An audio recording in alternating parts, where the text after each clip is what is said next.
Assalamualaikum warahmatullahi wabarakatuh. Selamat pagi, siang, sore, dan malam kepada teman-teman semua dan kepada Bapak dosen yang terhormat. Pada kesempatan kali ini, kami dari kelompok 5 pada mata kuliah Perkembangan Peserta Didik SD akan mempresentasikan materi yang sudah kami diskusikan.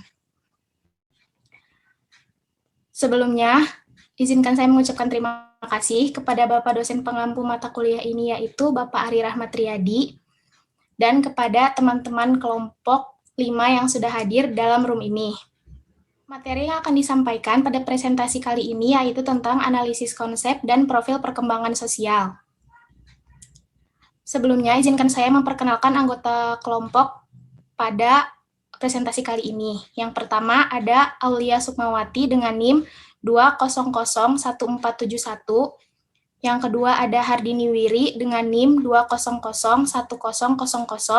Yang ketiga ada Rafindah Pusparadi dengan NIM 2000160.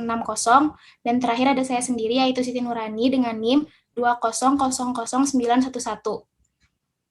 Langsung saja pada materi yang pertama ini akan disampaikan oleh Aulia Sukmawati. Waktu dan tempat saya persilahkan. Baik, terima kasih kepada moderator. Pada kesempatan kali ini, saya akan menjelaskan mengenai pengertian perkembangan sosial. Menurut Elizabeth Hurlock, perkembangan sosial berarti perolehan kemampuan berperilaku yang sesuai dengan tuntunan sosial yang memerlukan 3 proses, yaitu yang pertama, belajar berperilaku yang dapat diterima secara sosial, yang kedua, memainkan peran sosial yang dapat diterima, dan yang ketiga, perkembangan sikap sosial. Dari hal tersebut, kesimpulan yang dapat diambil mengenai perkembangan sosial yaitu perkembangan tingkah laku anak dalam menyesuaikan diri dengan aturan-aturan yang berlaku di masyarakat tempat anak berada. Perkembangan sosial anak-anak dapat dilihat dari tingkatan kemampuannya dalam berhubungan dengan orang lain dan menjadi anggota masyarakat sosial yang produktif. Sekian yang saya sampaikan, saya kembalikan kepada moderator.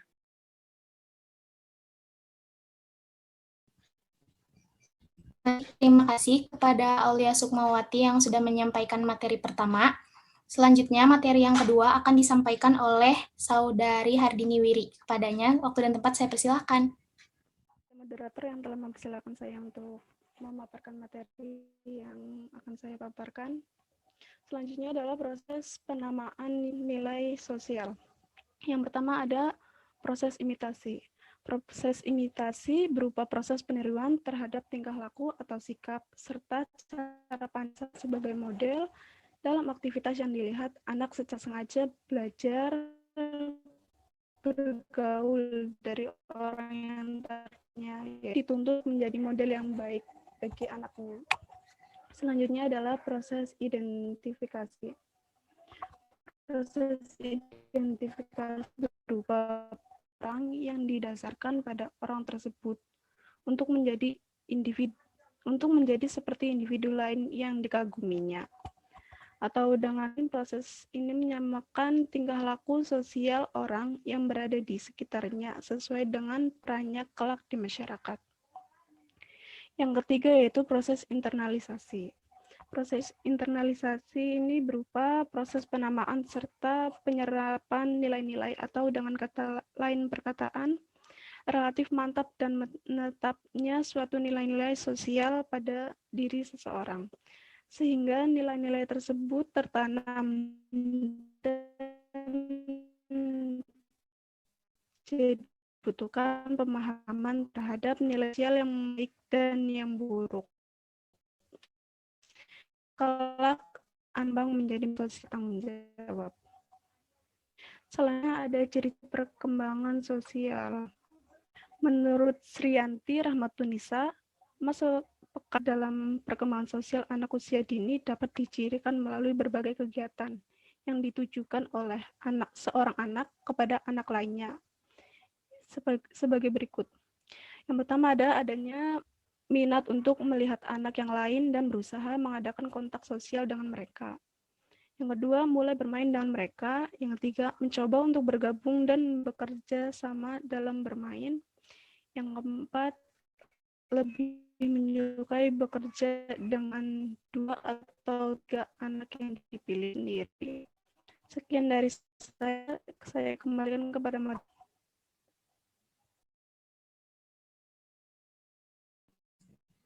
Baik, terima kasih kepada Rini yang sudah menyampaikan materi kedua.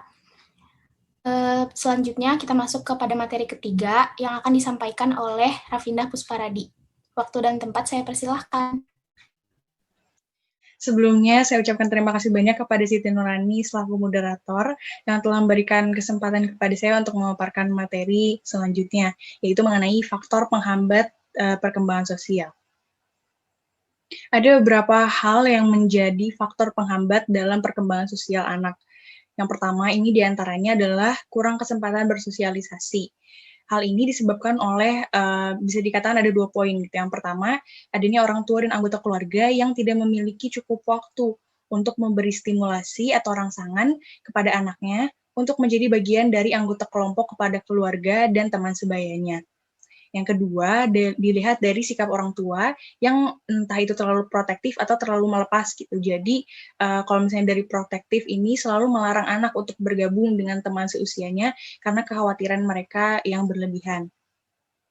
Yang kedua, ada motivasi diri yang rendah. Penyebabnya ini diantaranya adalah yang pertama, anak adalah korban prasangka atau si anak ini selalu menjadi sasaran ejekan, gertakan, ancaman, dan yang lain sebagainya. Sehingga mereka menganggap bahwa lingkungan sosial ini memusuhi dirinya gitu dan tidak menyukai dia atau mereka gitu. Sehingga mereka merasa dirinya kurang dipandang alias rendah dirinya gitu di kalangan atau di lingkungan merekanya masing-masing. Yang selanjutnya adalah adanya anak ini menarik diri dari lingkungan mereka karena mereka tidak mendapatkan kepuasan dan pengalaman baru ketika bergabung dengan aktivitas kelompok dibandingkan jika mereka bermain sendiri.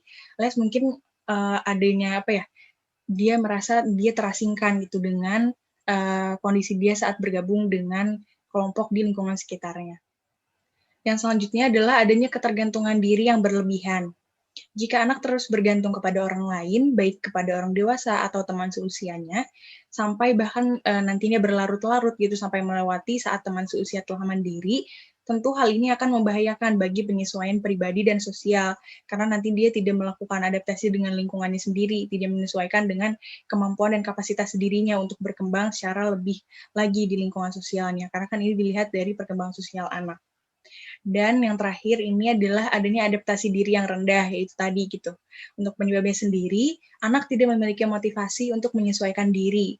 Anak ini cenderung kurang memiliki pengetahuan tentang harapan kelompok atau cara memenuhi harapan itu.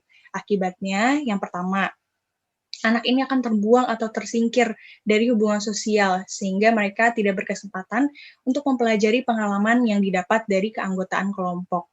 Yang selanjutnya, yang B, ini adalah anti penyesuaian diri atau anti conformity, yaitu memiliki pola perilaku yang sama sekali bertentangan dengan yang diterima oleh kelompok. Mungkin sekian yang dapat saya sampaikan, selanjutnya saya kembalikan kepada moderator.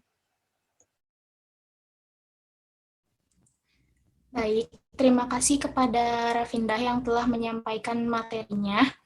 Selanjutnya ada materi terakhir pada diskusi kali ini, yang akan disampaikan oleh saya sendiri, yaitu mengenai peran guru dalam perkembangan sosial.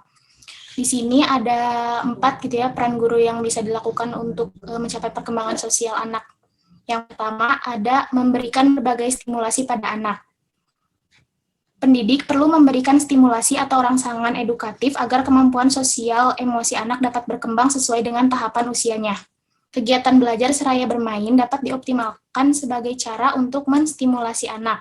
Misalnya, mengajak anak terlibat dalam permainan kelompok kecil, melatih anak bermain bergiliran, mengajak anak menceritakan pengalamannya di depan kelas, melatih kesadaran anak untuk berbagi dalam kegiatan kemanusiaan, dan lainnya. Yang kedua, ada menciptakan lingkungan yang kondusif.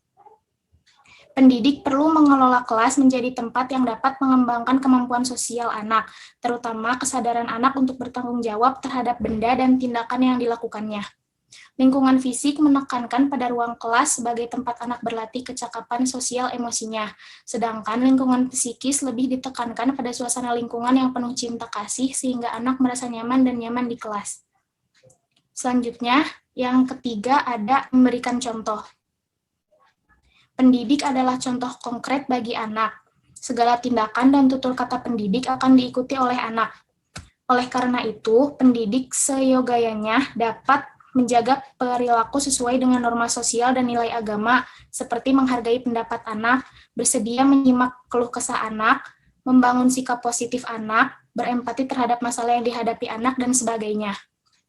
Dan yang terakhir, ada memberikan pujian atas usaha yang dilakukan anak. Pendidikan sebaiknya tidak sungkan memberikan pujian terhadap kecakapan sosial yang sudah dilakukan oleh anak secara proporsional. Pujian ini dapat diberikan secara lisan maupun non-lisan.